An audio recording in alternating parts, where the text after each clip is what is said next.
Welcome back to Cheaper Pop Culture. Had enough of this show yet?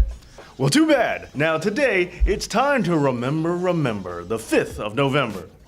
Wait, that passed already? Okay, well, I guess it seems that I have apparently forgot the 5th of November. But that doesn't mean we can't talk about it. And talk about it we shall. Why do I say that? Because shall sounds British, and V for Vendetta takes place in Britain, and movies are pop culture. So... in case you are watching this channel by complete accident, allow me to explain that V for Vendetta started life out as a comic book released from 1982 through 1988, released by artists David Lloyd and Tony Weir, as well as writer Alan Moore. And Moore's opinions specifically are what we're going to be talking about. Now, as you all know, sometimes this show rips into pop culture elements, and I will admit that I can be a bit of a harsh critic from time to time. But with that being said, I do absolutely love the graphic novel as well as the movie. Weird, right? But you know who didn't love the movie?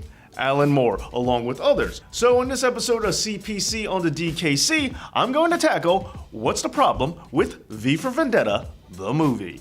Alright, so Alan Moore having an issue with adaptations of his works when they're turned into film really is nothing new. But when we're talking about V in particular, I'm just going to streamline things a little bit and just focus on one major problem that people tend to have with the film who are fans of the book. So what's the major beef in all this? Well, anarchy in the UK. The graphic novel was about fascism being fought by anarchy, and there are those who feel that the film didn't cover this at all. Instead, they feel that the movie was just way too Americanized. Let me break it down. Anarchy is about lawlessness, that humankind need not be governed. And fine, this may scare some of you, but the whole point of V was that fear can be used to keep people in power. So at least it would seem that the movie got that right. Furthermore, you might be figuring that in a world of anarchy rules, the biggest, strongest, meanest gang out there would eventually take over. Well, I hate to tell you this, but don't you think that's what actually happened?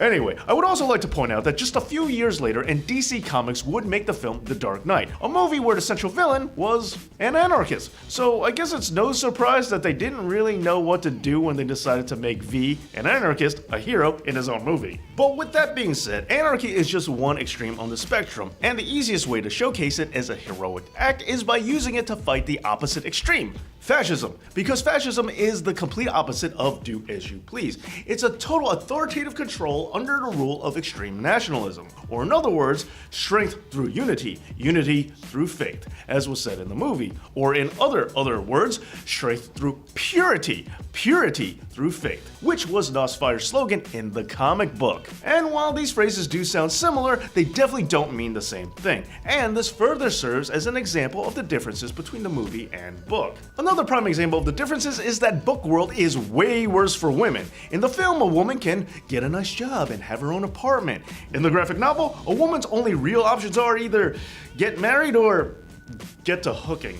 And also, the book showcases the harshness of racism in the Brave New World much more than it did in the movie, which only mildly glazed over things. Let's just put it this way, the Storm Saxon TV show in the comic made All in the Family look like tolerance training.